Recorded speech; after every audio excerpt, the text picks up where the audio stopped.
Greetings, and welcome to another episode of Carnivore-ish Conversations, where truth, taste, and transformations meet. I am your host, Denitra Davis, also your advocator, your coach, and educator. Y'all know me by now that I'm going to always be advocating for you. I'm going to be coaching, and I'm also going to be teaching always. So tonight, I am joined by a physician who became his own patient, a man who stared diabetes in the face and refused to surrender. He overcame a stroke that left him weak and unsteady. He battled spinal stenosis, neuropathy, and years of pain that demanded canes, walkers, and scooters just to move through daily life. He endured decades of dependency on medications that promised relief, but delivered more complications. Yet tonight, he stands, literally, he's able to stand before us free. He released over 100 pounds. He rose from disability to being able to walk again in strength and freedom. He reversed the complications that most would call irreversible, and he reclaimed vitality, the joy, and the future that illness tried to steal. That is not only a health story, guys, it is a testimony of resilience, a witness of faith, a model of consistency. It is a bold reminder that healing is possible. And no matter how far you think things are gone, there is hope. So lean in tonight. Dr. Nelson is also a husband, a father, and a grandfather in big bold letters. He's a grandfather, and being a grandfather is part of his why. You do not want to miss tonight. So go ahead and like, share. If you've not subscribed to my channel or Dr. Nelson's channel, please do that now. And so I want to bring him on to the stage and welcome him. Hey, Dr. Nelson, thank you so much for showing up and being here on tonight. The goal tonight is just to dig in and learn a little bit. You gotten popular all of a sudden. It's all good. So here we go. Thank you for having me. Yeah, I appreciate it. So 40 years in family medicine. So you got 40 years in medicine and marriage with your wife, Nellie. And as I said before, you're a husband, you're a father. And what I hear from grandparents is that grandparenting is better than it all. And that's what they like the most. I used to work with a lady that used to often say, if I could have been a grandparent first, I'd have started there. So I understand the feeling, definitely. absolutely. So, you've walked through illness as a patient and now you're living proof of recovery. And I love what you're doing relative to now helping others walk through this journey and letting them know that it is possible to heal. And so, welcome to the show tonight. And I want you to just take a moment and tell us who you are in your own words. At the church, they tell us to come in your own way, Dr. Nelson. So I'm Dr. Nelson Vasquez. You mentioned that I've been a doctor for over 40 years. I already had my 41st anniversary with my wife, though, because I got married 6 months before graduating from medical school. So 1984 was an eventful year for me. Got the wife first that year and then graduated from medical school. And I was born and raised in Puerto Rico.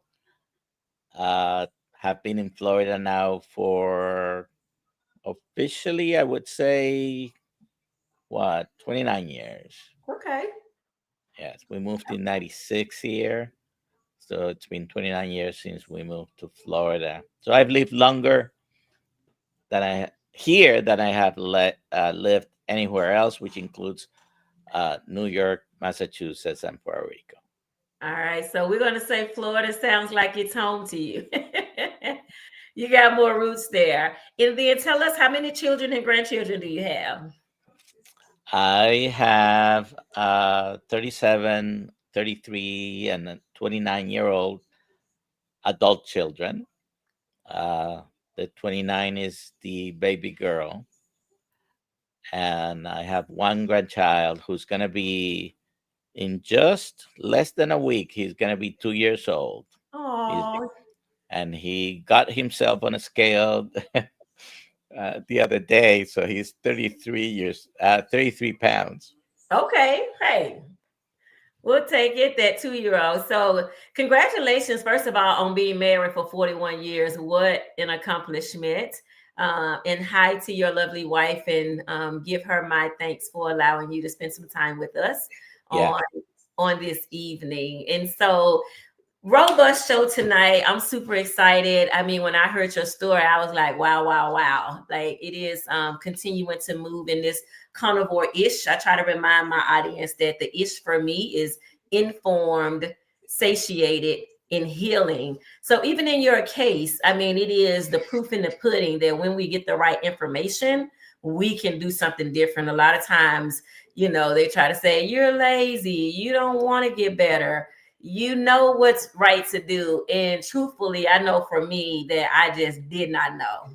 I thought I knew what was healthy, and all of those things I thought I knew were making me sicker. So let's dive in and talk about, what does your health and daily life, what did it look like um, today compared to what it looked like before? So some of the challenges that you face. I mean, I know today you're rocking and rolling. I've gotten a chance to see you in person, and I get a chance to catch you, in these YouTube streets. And I see you doing phenomenal. And thank you for having your pictures up. Those are great visuals as well. So talk to us about, what does your health and daily life look like now compared to what it was before? Well, uh,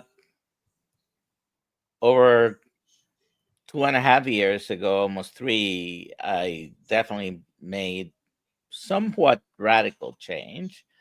Uh, Today, by the way, is fasting Monday for me. I am fasting. I'm trying to get a day of fasting every week.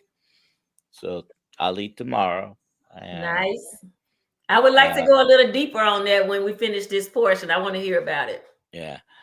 And but I grew up in Puerto Rico, and my typical diet was rice, beans, root vegetables, and a little bit of meat on the side. That was usually sort of the smallest portion on the plate.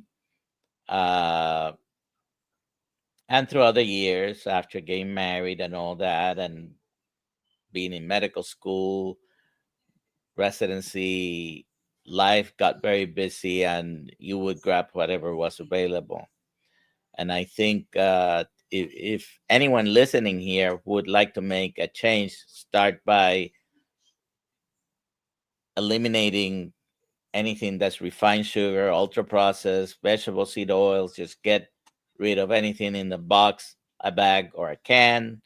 Eat whole foods and just start there. Might not be the end, but start there because that makes a difference. So I I got to be without much effort this guy over here.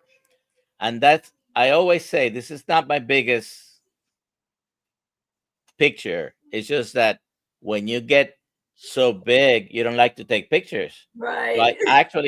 I actually don't have a picture from the time that I know for sure I was even bigger. I can even tell you the year, 1991. I was in North Dakota working, and I don't have any pictures from from that time because you don't want to take pictures. I Yeah, I also, concur with you as well. I don't have any of my largest either, because at that point you're like, get the camera yeah. out of my face, right? You're only taking and face pictures. and these pants are not the biggest I have had either. Anyways, so 2.5 years ago, almost 3 years ago, I decided I was sick and tired of being sick and tired, and I went on a strict keto diet. I've been familiar with Atkins, like many of us have been for many years. So, and I had used it myself to lose 20, 30, 40 pounds, and then I go back to my way of eating. So I'm an expert in yo-yo dieting. If you need any tips, uh, but so 2.5 years ago, almost three, I went on a strict uh, keto diet, and I went carnivore about 6 months later. Uh, in between, or towards the end of the 6 months, I had an eye exam, was diagnosed with macular edema, and my daughter-in-law was pregnant with my now only grandson. And I said, "Oh, I gotta see my grandson, so I'm not gonna go blind." So I looked for something to tweak what was already pretty good control. I had lost 40 plus 45 plus pounds, I think, by then, and then the rest of the way was being carnivore. So that's mostly what I eat. I may occasionally, don't tell anyone, I may occasionally have a pickle, an onion, or some, but is not a frequent thing, or some nuts. Again, not a frequent thing. And I do incorporate fasting as much as I can. I usually Mondays is my day that I decide I'm fasting today. But sometimes I get hungry in the afternoon. Okay, well I'll eat. I'm not a martyr. I'm not gonna sacrifice myself feeling bad, because if I let it go too long, hunger kind of always wins. And when you're eating fatty meat, usually that takes care of the hunger. Yep. So the thing is this, you're in the right place. This is why we call it carnivore-ish, because we're not militant. We are not rigid. We are trying to be informed. We're trying to understand things that impact us. The goal is satiety, right? If we could really get people to understand the benefits of being satiated, then that's where the healing begins. And so I'm an onion girl too. I am going to eat, if I'm having a burger patty, yes, I'm going to have onions with my burger patty. So thank you for sharing that. And so you mentioned that you lost 40 pounds with keto. And let me just kind of set that up a little bit, unless you want to set it up for people, this idea of what keto is and how it's from Atkins to carnivore. Like, what were those changes for you? Well, because I had done it so many times, I wasn't counting carbs or having a specific amount of vegetables on my plate. Basically, it was heavy on the meat and some vegetables, and that Okay. was it. I mean, that even if you don't have to count, if you don't want to count, you don't have to track if you don't want to track. If you want to do it, by all means, do it. But if you want to have a rough idea, you take a plate, have the plate meat, have the plate green leafy vegetables or broccoli or cauliflower or something like that, non-starchy, low carb vegetables. That's a keto diet. Yeah. You'll be in ketosis for almost for sure, as long as you're not having other stuff. Don't drink your calories. If you're not metabolically healthy, most people really cannot tolerate even a fruit. That doesn't mean fruits might be bad. It's just that if you're not metabolically healthy, and this guy over here had diabetes, multiple medications, including 300 units of insulin, multiple prescriptions for antihypertensives, triglycerides were in the 300, HDL was in the 20s. You can see my waist. I'm still working on that one, by the way. I haven't claimed total. cure or success, but I'm feeling a lot better. And so I have reversed almost all those things. By the way, that picture was not even 1 year after I had my stroke. Took me still a few years after that to then put this plan into action, basically. Yeah, so speaking of that, so you've had a couple of things to happen. When I got your bio, we had talked previously, and so I was aware of some of the things that you shared. But I mean, I personally want to just say you're like a walking miracle, right? So when you think about, having a stroke and what stroke does to people, there's sometimes not a recovery from it. Some people, accept what has happened with the stroke and don't think, and even some doctors like are not motivating you to know that there can be some changes. So I just want to name some of the things that you sent to me in your bio. One of them was, and I had this in the on the thumbnail, was this 100-pound loss, right? In about 14 months, being able to sustain your hormones, like, and not starving yourself. So a lot of times in this diet culture, I love what you said about, being a master at yo-yo dieting, during that time. And I remember being the same way. Like, we were starving, right? We were ravenous all the time, only to see that we were eating things that never nourished our bodies, right? So then, I'm looking at your A1C is down to a 5.4, which is a normal, in the normal range of a A1C. It's not pre-diabetic. It's not in the range of being diabetic, right? It's beautiful. And just to be able to say, like, walking freely, right? So talk to us about what the not walking was like and what did you use to aid your movement. All right, so let me set this up to whenever I was able to do things naturally without problems and before the stroke.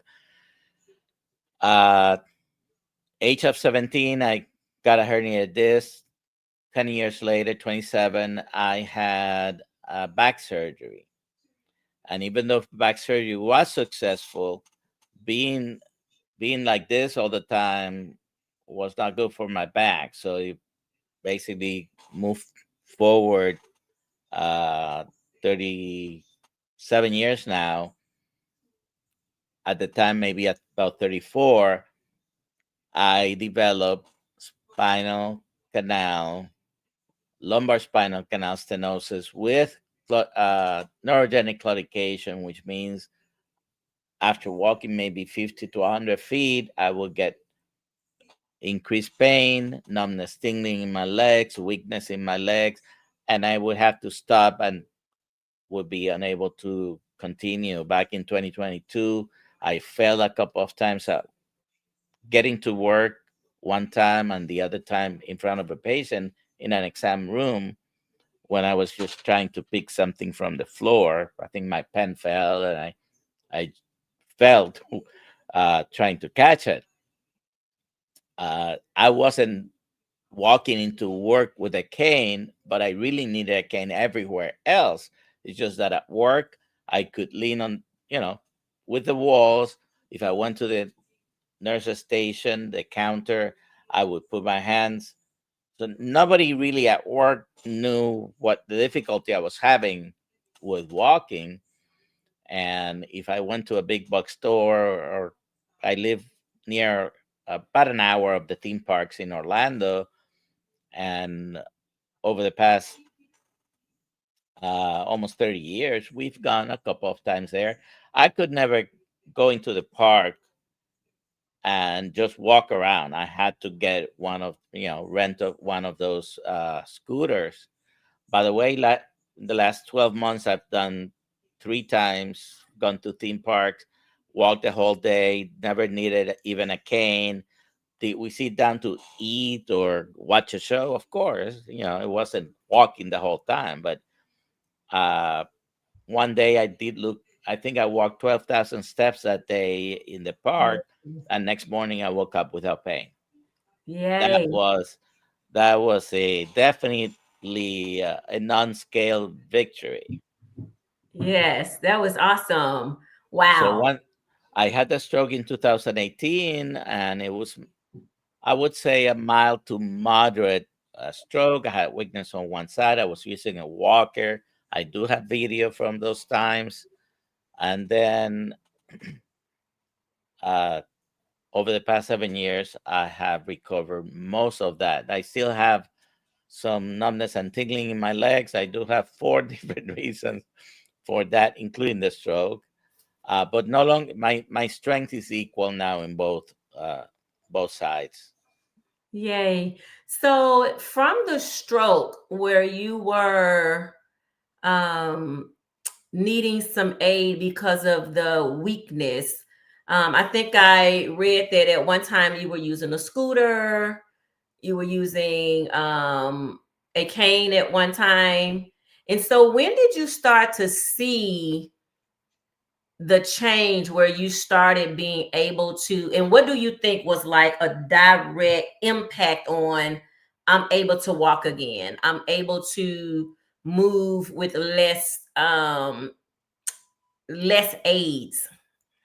So when I had the stroke, I definitely needed a walker to for ambulation, because otherwise I would have had a very high risk of falling because of the weakness on the right side. It was right arm and right leg.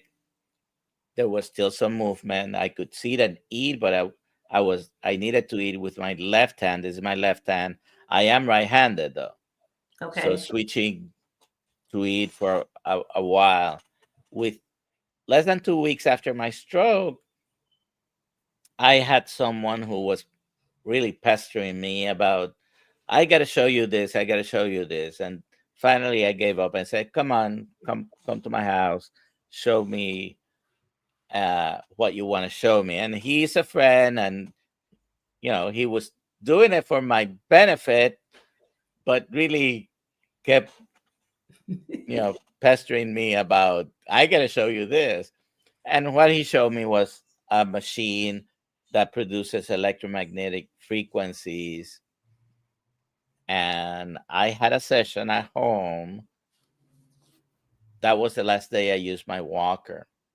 There Wow. was instant improvement.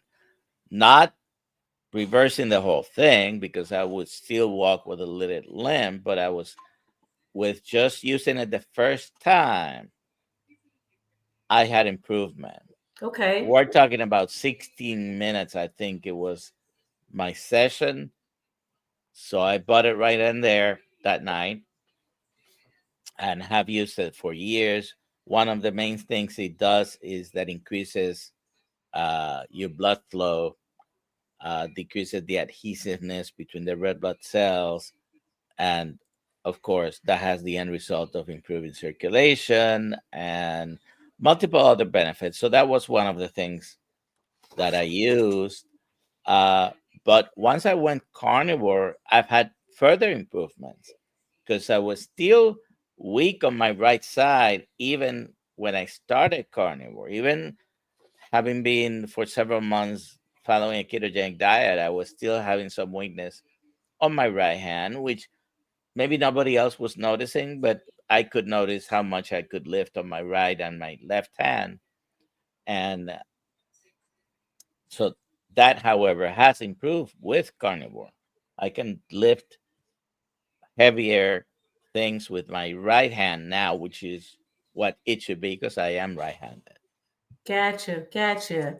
And so for those that are watching and they're sitting in pain, they reach the point that they've had, because recently, I have about 3 people in my world in the last year that I know for certain that they've had a stroke. And they are able to move, but there is some direct weakness. They've been in pain, they're exhausted, they have been on medications, and they've kind of been told that they're going to be on these medications forever.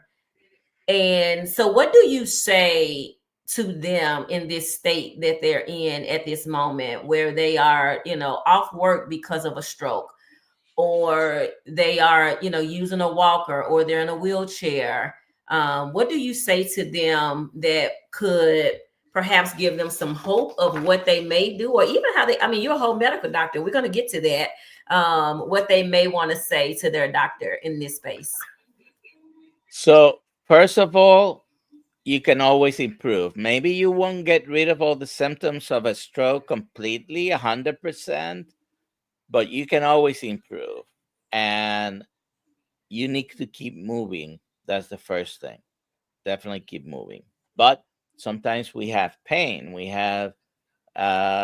feel like, oh, this is too much effort. I'm just gonna sit here. No, you need to move and keep moving. As far as the diet is concerned, I would not have believed this 3 years ago. Right. Okay. But pain, I had chronic pain. I've been taking anti-inflammatories, ibuprofen, aspirin, and all the multiple medications that have come out in the past 50 years because I'm 65. I was 17 when I herniated the disc the first time. So I've been taking anti-inflammatories. I've been to the point where I've been in constant severe pain and unable to really take, for example, narcotics because you don't want your doctor hyped up on narcotics when he sees you, right? So I couldn't use them even if I needed to, but muscle relaxants, anti-inflammatories, uh, they help, but they are only a temporary help. I had over 35 years plantar fasciitis. Plantar fasciitis is very painful. If any of you listening have it, you know it's painful, right? It's not gonna kill anyone unless you're crossing the street and you trip. But Yes. Yes. uh, plantar fasciitis does not kill anyone, but it's painful, right? Once I went carnivore, pain went away. I didn't even realize when it went away. Because the funny thing with pain is you only notice it when it's there. When you don't have it, you're doing your life and you may not notice pain went away. Right. Well, my back is horrible. My neck is horrible, the way they look on MRIs, but I had no pain. Okay. So the diet definitely helped. And I have found along the way things by eliminating everything and then trying to add some of those where, oh, this is causing some discomfort. For Yeah. example, black peppers, some of the nuts. Uh, long, many months ago, probably a year ago now, I had some pistachios and I was having severe pain the next morning. I tried it again a couple of weeks later to make sure it was that, experimenting with myself. Oh, definitely was that. I will not touch a pistachio anymore ever in my life because it gives me severe pain without having a rash, without having any other symptom. The pistachios were giving me severe Yeah. pain. So sometimes things in your diet might be the culprit. If you go on the ultimate elimination diet and then you want to try to add some of those medications, some of those foods back, you might realize this particular one is causing me trouble, right? So, Yeah, I like the way you talked about that, this whole experiment on yourself. Because I think sometimes too, like we have such a love for certain foods, like we cannot believe that that food could be directly tied to a problem that we're having until we get rid of it and we get a chance to see. So I love the way you set that up and talked about nuts, because in many places on a ketogenic diet, a keto diet, you can have nuts. People eat almond flour. a lot of times because it's keto friendly, keto safe, if you will. But you have to know your own body. For me, I can't eat them either. And I love the nuts. I always say I was a fancy nut girl. I had, different kinds of jars for my nuts because I wanted to mix them how I mixed them, but I just couldn't eat them. I couldn't eat them at all. And so I want to go to what is it that first before we do that, talk to me a little bit about the blindness because I'm also seeing that starting to trickle up where people are starting to have issues with their eyes, whether it is, dryness in the eyes. So talk to us about your experience with almost going blind. So June 12th, 2023, I was already following a strict keto diet, basically, and I get diagnosed with macular edema, which is swelling in the macula of the eye, which is the most sensitive uh, area of the retina for vision. And my daughter-in-law was pregnant. I had not seen my grandchild yet, and that was motivation enough to become even more strict in what I was doing. I had already eliminated all the sugars, the ultra processed foods, any high carb, starchy food, and I did know that some people ate meat only, but I thought they were crazy. Okay. So between June 12th and the end of the month, because June 29th is my carniversary, 2 years plus now, I went to educate myself at YouTube University. Uh, you start researching. Nowadays, we have so much more tools for research than 40 years ago when I was in medical school, 45 years ago. So uh, I started seeing, okay, there are some people eating meat. I come across a video by Kerry Mann from Homestead How. He was interviewing someone who's also had a weight issue, but also had become uh, had put his depression into remission. I said, well, that's interesting. And I said, okay, I'm going to start eating meat. I've always liked meat. So within a few days of doing that, I woke up one day, I wasn't hungry to the point that I knew I wasn't going to eat that day. So first time I ever did a fast, skipping, because it doesn't look like I ever skipped a meal, right? Yes, yes, I Uh, understand. and so that started me down this journey. And I said, okay, Right. wait a second, there has to be a reason behind this. So I started the diet, but I started to dive into the science. I'm a physician, and if I ever want to tell a patient do this, I better know why. So I became a member of the Society of Metabolic Health Practitioners, became certified by them through the Nutrition Network classes, which I think you have also gone that way, and started studying. I've put in the past 2 years more time researching that in terms of continuing medical education in hours spent researching, probably that I had the prior 10 years, even though I always like to keep with my continuing medical education. I did put it in hyperdrive. So Yeah. I don't have the NNP yet.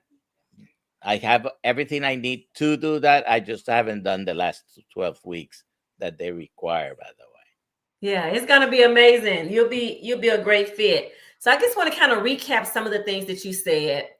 And what I just keep hearing from you is this grandbaby was coming, right? This new baby was coming, and it just changed the way that you think. You wanted to be, heavily involved. And so it was one of the whys of your change. Kudos for that. And now, you are spending the time. The other thing that you mentioned, and we've talked about this, like 40 years plus in medicine. So I want to just lay a caveat here that even as a medical doctor, the things that you've learned now were not taught to you in med school, right? So that's the thing that we're starting to uncover, is that there's not this whole list of nutrition classes, that align with how to get people healed. Of course, there's management. You have been managing with the And med. that's what I was taught. I Yep. mean, certainly. Yep. So the management was the thing that but you were still not well. And so then you started going to YouTube University. Kudos for that. I did the same thing. And you started to discover that the things that you were dealing with, people are literally healing from it, right? Like, what gives? And if they can do it, we have to ask ourselves, why can't we? So now I want to kind of switch channels a little bit and hear from you what it is that you eat. Like, what does daily eating look like? I understood that you moved from keto. And so we define keto as, having some plants, some vegetables, um, the keto friendly things. But it sounds like you took a shift from the keto way to go more towards carnivore. So talk to us about what does it look like to eat for you. So most of what I eat is red meat, whether it's beef or lamb, sometimes goat, although I don't find it that frequently. I grew up eating goat in Puerto Rico, uh, and beef and chicken. So I have chicken, I have fish, mostly salmon. I love raw fish, sashimi style. Um, I may put some salt. I may use wasabi, which is not carnivore, but I like the spicy taste. Unfortunately, you have to be careful with that because most of the time they put some sugar in the wasabi. But anyways, uh, so yeah, beef, chicken, salmon, lamb, goat. Those are my main things. Uh, I do have eggs, not really with that much frequency, but there's always eggs in my refrigerator. Everybody in the house likes eggs, so I don't have a problem with eggs either. It's just I don't have them daily. And so can you talk about what do you think the red meat does for you? Why do you think the red meat is beneficial? All right, so I don't know if there's in magical properties to the meat. I feel always great when I have it. Okay, critics will say, well, you're eating only meat, but the improvements that you have is because you're not having everything else that you used to have. And maybe that's a part of it, because if you're eating things that come in a box, a bag, or a can, probably they have two main things: refined sugar. In any way, there are 262 different names for sugar. I have a list. Okay, but they are all sugar. Everything turns into glucose or fructose. Uh, it goes and gets processed in your body the same way. And then vegetable seed oils. The big controversy with the vegetable seed oils. Some people say they're healthy. Some other people say it's not. Um, I keep mentioning this, and I haven't done it, but I'm close to finishing a book on canola oil, and the thing with canola oil is that the bottom line is it's a machinery lubricant. Yeah. Okay, turn into heart healthy. Long story behind that is just they are in general loaded with omega 6, and you would think that's good because omega 6 is an essential fatty acid. It is so abundant in our diet that we don't need to supplement it, and we don't need to have excessive amounts.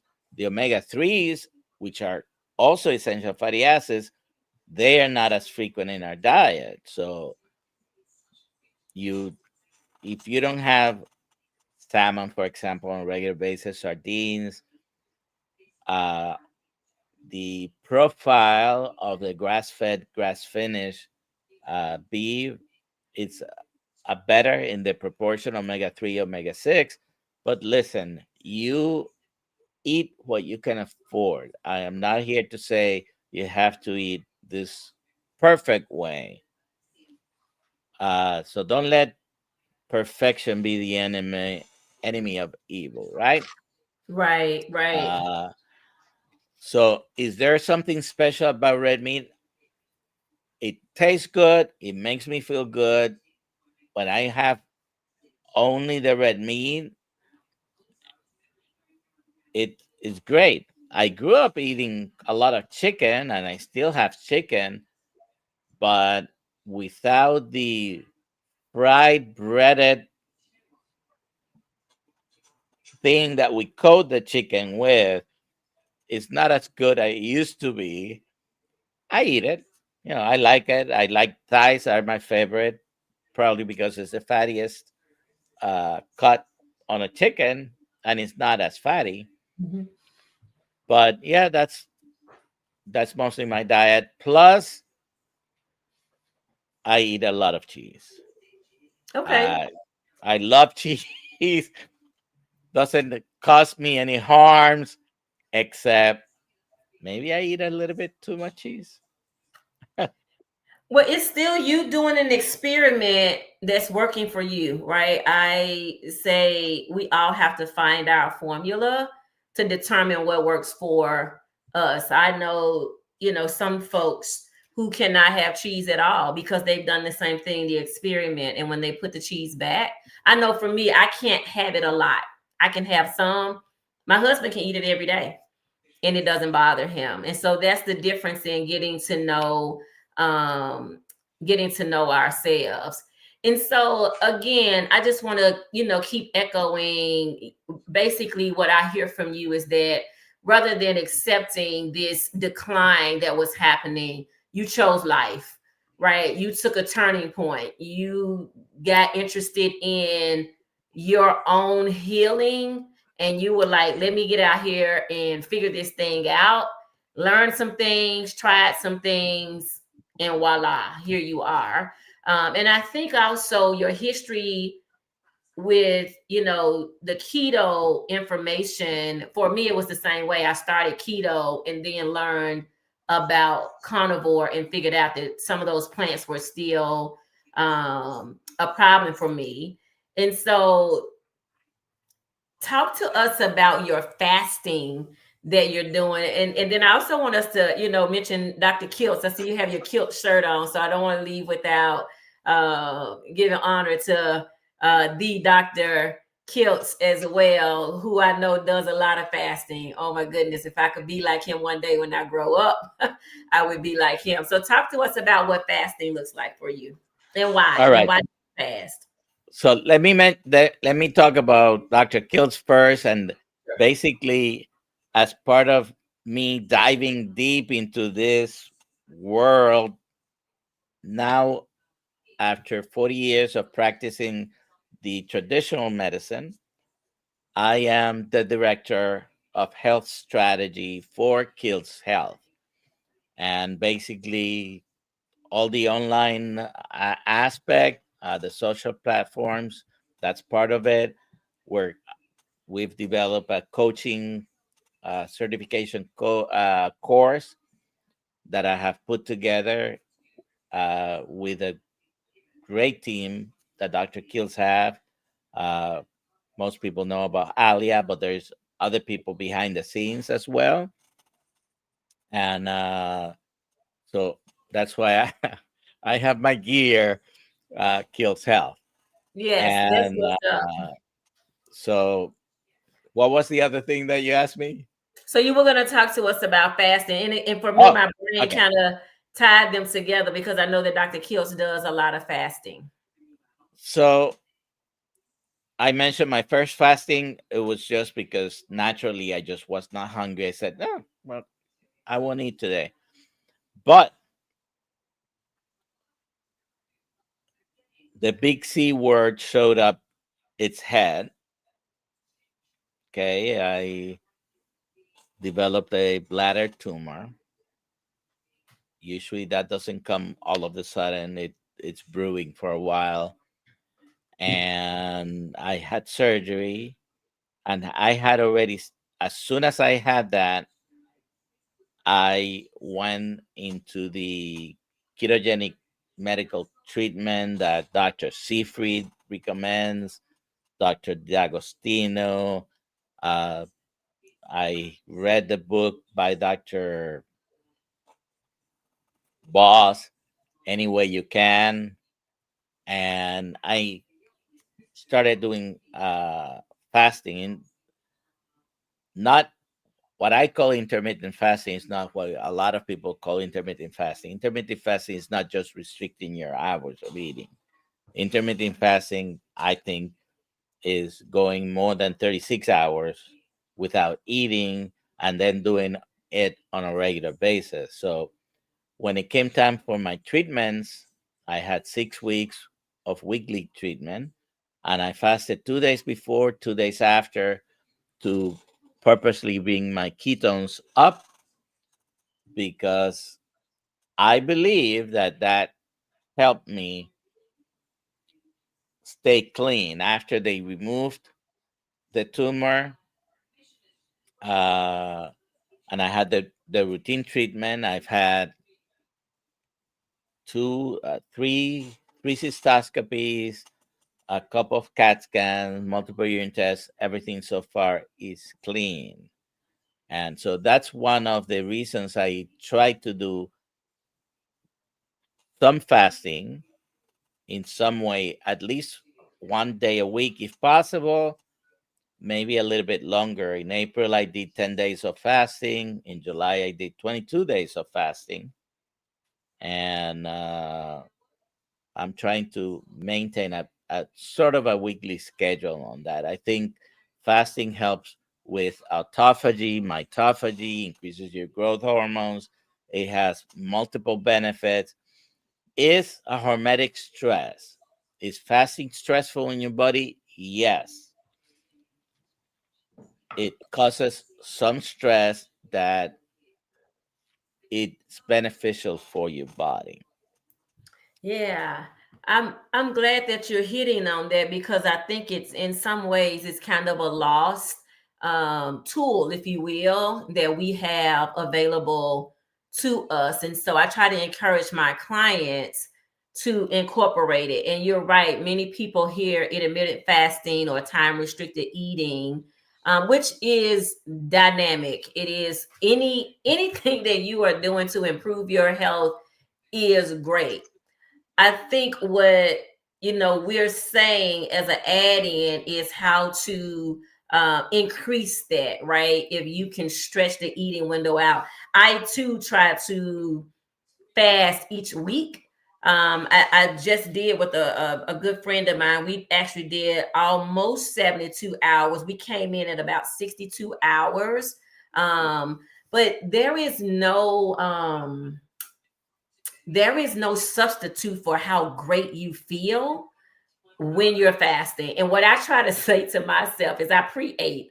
Like my food already has a couple of meals on it that it can go and eat, right? That's my little funny to myself is that it's gonna find food. You're not gonna starve to death, but you do get a chance to rewrite yourself. So it's not about discipline necessarily, it's about the benefits that you would never know if you don't allow your body to go through that process. So one of the things that you said earlier about keep moving. And so I think sometimes when people are using walking aids, they move less, but they kind of eat the same. And so I encourage my clients, like, you have to keep moving to match what you're eating. Otherwise, you've created another problem because you are sedentary. And so I have some clients who are, they're social workers and they sit a lot all day long, but they don't miss their meals, or they work from home. They are teachers or something, and they sit a lot. So I encourage them, like, in between that time, like, get up and walk, get you some steps, walk around your house, so that you teach your body that it's a mover. So thank you for bringing out all of those points. It sounded like you had one you wanted to make. Well, I just keep looking. You highlighted one, a couple of questions there. I just wanted to address. You mean in the chat questions? Yes, yes. Yes, I do want to go through the questions that are here. I've starred some of them. And so I want to say good evening to my terrific life. That's Terry Carver. Her question is, prior to you doing carnivore, Dr. Nelson, did you recommend any type of dietary changes to your patients if they had high blood pressure issues or cardiovascular issues? So absolutely. So I've known about low carb eating for over 35 years or so. And I mentioned I had used those strategies to personally lose weight, but then I went back to eating my apple fritters and other things that I shouldn't be eating. So, one of the things that I'm a family physician, I deal with all these common medical problems. One of the things that have become so pandemic levels, I call it, is diabetes. Diabetes, obesity, metabolic syndrome, all these things are related. And the first thing I would advise my patients for many years has been cut the rice and beans, cut the root vegetables, because all this starchy food, it just turns into sugar. If you're already having a problem with sugar, then stop the sugar. Sounds simple, right? But so yes, I used it in that sense. Uh, the high blood pressure, I was not really convinced that I could do anything with diet except the traditional advice of low salt. I was taking 300 milligrams of metoprolol per day. That's very high. 40 milligrams of lisinopril per day. That's very high. Took me about 7.5 months or 6.5 months to taper completely off those medicines. It's been a year and a half since I've taken medication for blood pressure, and my blood pressure is normal. And Nice. Nice. And so to capture that, remember, on my show, and even in Dr. Nelson's role, we are not here to give medical advice. We want you to continue to consult your physician, your doctor. absolutely, absolutely, you do those things working with your doctor, not against your doctor. Your doctor is supposed to want your health, and sometimes we promote an adversarial relationship with the doctors. The doctors are trained to try to help you. Uh, there can be big criticisms about the way they're trying that, and I have some of those myself. But yeah, work with your doctor. Uh, Yeah. That's the whole key, is that you get some new information that you're able to present to your doctor, where you can advocate for yourself. But this is not, hey, Denitra said or Dr. Nelson said. This is, do some research, use that research so that you are informed, and then have a conversation with your doctor. Now, we do believe in firing doctors if they can't get on board with what your body needs now. I've been telling patients for over 40 years, you don't like your doctor, change it. Yep. I even tell my own patients, if someone ever complain, which really hasn't been many, but if someone complains, I say, listen, you're not forced to be here. If you Right. want to go and see someone else, please do. I'll be the first one to support your decision. Right.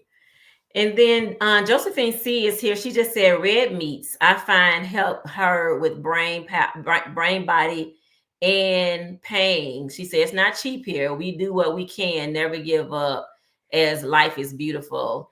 And so that goes back to what you said. Go ahead. Oh, I love this complaint. You could say this comment is not cheap, as opposed to what? Yeah. Okay. Yeah. So before I started eating like this, I get up in the morning, get in a car, stop at, I don't know, Dunkin' Donuts or a gas station, get my coffee, get a treat. Even diabetic, I love to have M&M, Snickers, Butterfingers, any peanut bar, apple fritters. It didn't care. I didn't care if it was morning, midday, or night. If I stopped at a gas station, I might buy any or all of those things I mentioned. So as opposed to what? Because right now I could go into a gas station and easily spend $20 on junk, right? And then that's even before your morning snack and your lunch. Uh, then on the way back home, you stop again at a gas station. You can easily spend $30, $40 and not even realize it, because I'm sure none of you realize it until you stop to add the numbers. And you can get even a ribeye for 10, $20 a pound if you didn't buy everything else you were buying that day. Is it really more expensive? Because one is nutritious, the other 10, 15 things you may have had during the day is not, right? So, but you can find even nowadays, I mean, eggs have come down. It seems the price of beef has gone up a little bit, but eggs have come down. So right now it's cheaper. Eggs are less than a quarter per Right. egg. Uh, you can buy ground beef. It's just as good as any other steak as far as it's meat. So Well, the you other can. thing too is that we eat less. I mean, think about it. You're having a whole Monday where you're not consuming food at all. Mhm. You're not spending money on food. That's how I teach myself, because sometimes the ribeyes around here get a little pricey. But if I'm eating that ribeye and then I'm not eating the next day, so it's really that mindfulness that we should pay attention to. I want, before we go, we're at time. I just want to spend a little time. I want you to introduce to the audience your no GPS. I thought that was brilliant. And so if you can talk about that, I'm going to put it on, and so people can have that as a tool that they can use. So thank you for So sharing. I want to pay tribute to who's originated that, which was Dr. Sarah Holberg. She was the medical director for Verta Health. Unfortunately, she has passed. Uh, so she's no longer with us. And I found her, unfortunately, after she had passed, by the way. Wow. But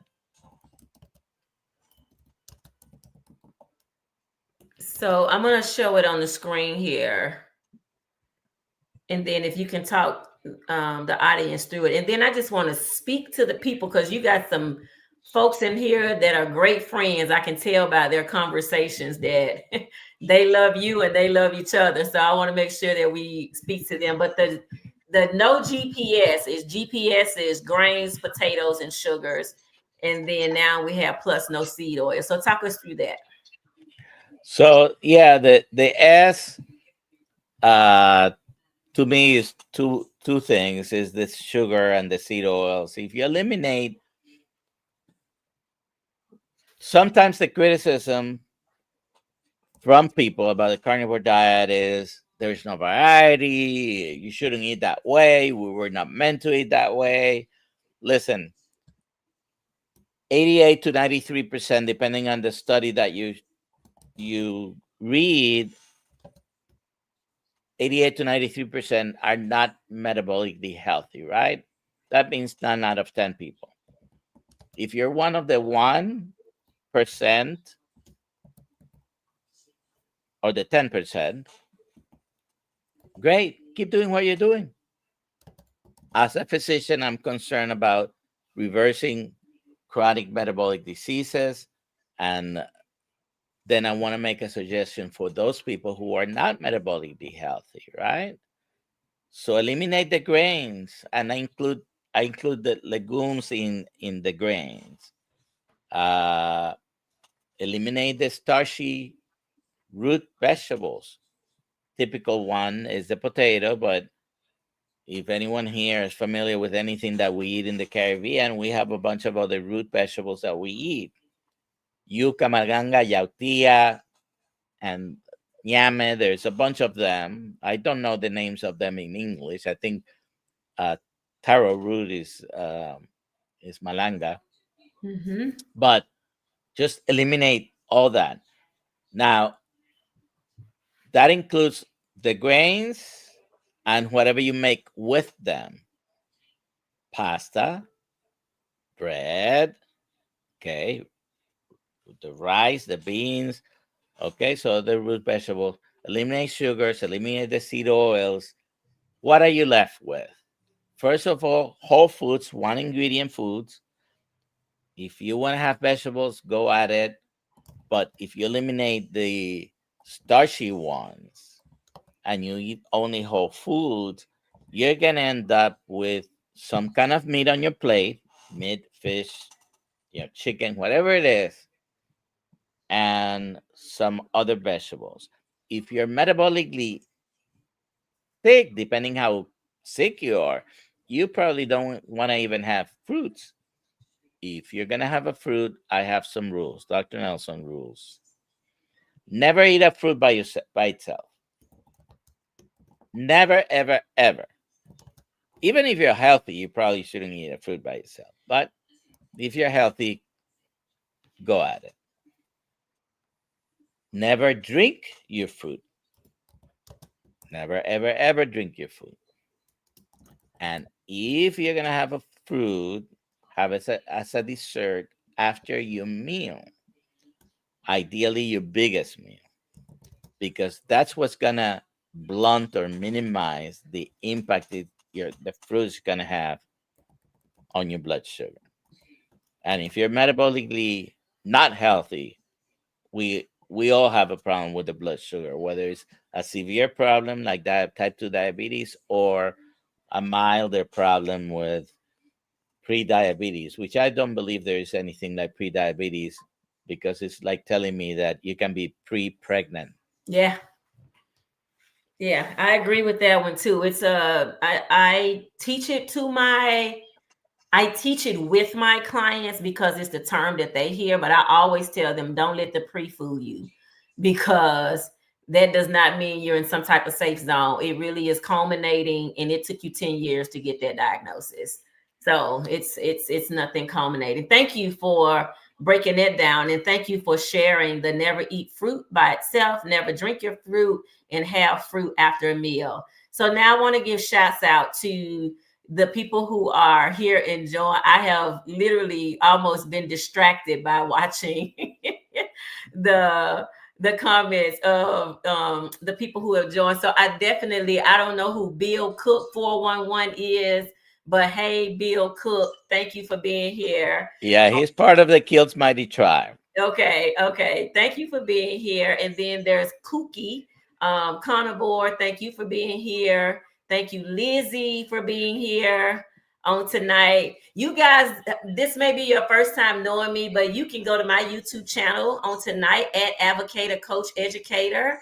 Like and subscribe my channel as well. And for those that are listening, um, that are watching my channel, Dr. Nelson is at the real Dr. Nelson. Um, you all go over and like and subscribe his channel as well. I'm trying to see if there's anyone else. Don Shanger said that he's headed to work. He's just here listening, appreciates the information. I saw Joyce House earlier. Joyce is here in Tennessee with me. And then there's a carnivore coach Edens. Do you know carnivore coach Edens? Yep. Saying hey to you tonight. Thank you for joining. And I think I see brisket boomers. Brisket Boomers. That's Amy Perrin.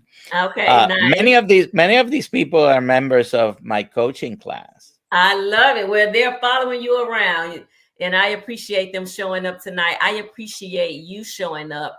There's a Miss Laugh a Lot. Laugh a Miss Lot. Laugh I a guess Lot. that's yeah, Laugh a Lot. That's Nikki.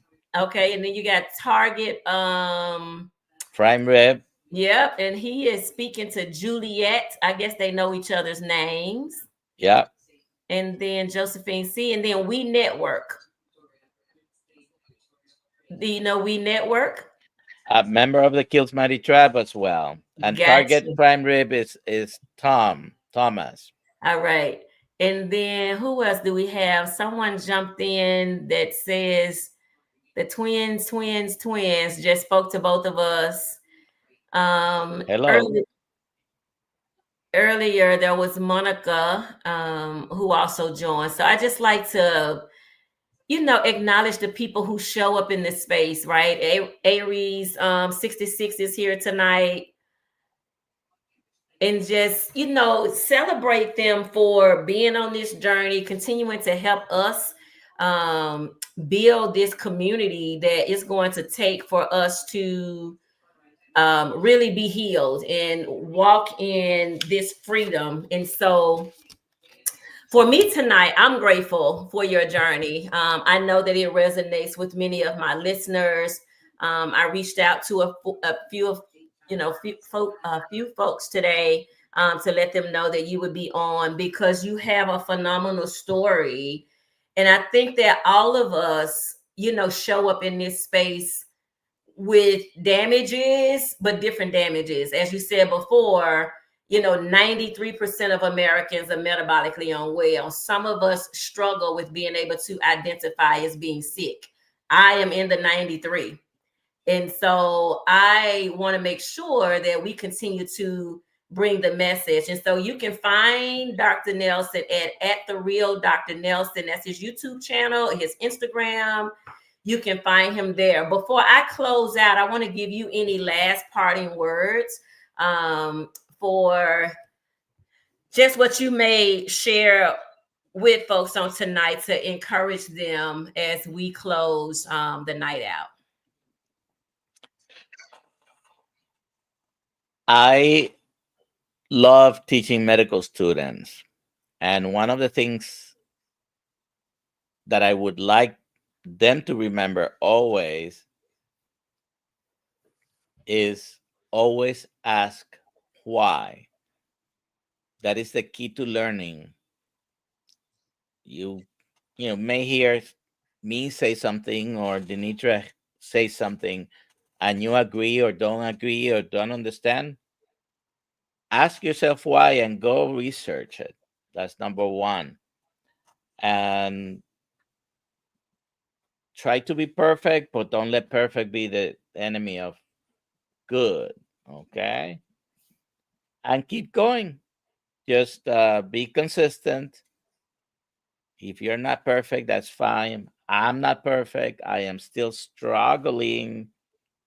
I the battle is an ongoing thing. And is there an end to it? Well, there is going to be an end, one that we don't like. But while we're here, let's live our best life. Let's have the best quality of life. I have no idea how long I'm going to live, whether it's, well, I already know I lived already 65. Will I make it to 95, or will I make it to even 66? I have no idea. But I have improved by making these changes my quality of life, so I can be with my family, with my children, with my grandson, and enjoy them and let them enjoy me rather than me be in a bed being taken care of, which I don't think anybody wants that. Absolutely. So thank you again for sharing, for bringing your story, for diving in and figuring it out. Someone in the comments, Bill Cook 411, was saying about, not believing Google, but there's so many influencers out there right now that you can find good information. And we look for receipts, and Dr. Nelson brought receipts tonight with his journey, being 100 pounds lighter, literally was a whole person. I mean, that's three of your grandchildren you were carrying around, right? Yeah. If we do the math, right? So you think about that 2-year-old hanging with you. There were almost three of them with a little room left. And so this thing is definitely, it's not about aging so much. It really is about getting the right information. So I just appreciate you, Dr. Nelson. Your story is living proof that healing is not only possible, but it's powerful, right? You have a whole new lease on life, right? You were walking with AIDS, you were carrying three grandchildren around on you, three 2-year-olds at that, right? And now it becomes this powerful personal journey that says, I'm here for the fight. I want to win the fight. And you remind us that no matter how many medications, no matter how many years of struggle, no matter how heavy the diagnosis, consistency in truth can restore your life. And you mentioned Absolutely. earlier, one thing you said about the person who came to your house is that they were bothering you, getting on your nerve, but they had these good intentions Yeah. around wanting to see you make a change. And so thank God that they didn't give up and they kept knocking and knocking, even while knowing. So I'm saying to you all tonight, you've just heard from a physician, a 40-year family medicine doctor who became his own patient, and he defied every prediction against us. Let this conversation spark your courage to believe in your own healing. Like, this is a time now to believe in yourself. You get a chance to believe in yourself so that you can experience some of this powerful healing. It is not too late. And so you can watch this episode again at Carnivore Ish. Remember, the Ish here stands for informed, satiated, in healing. As Dr. Nelson said, we are all on our journey to healing. There is no perfection, only progression. And be sure you subscribe, share, and invite someone to join you here, because truth changes everything. Once you get the truth, it will set you free, and the healing is possible for you as well. So thank you all for joining, and I hope to see you again.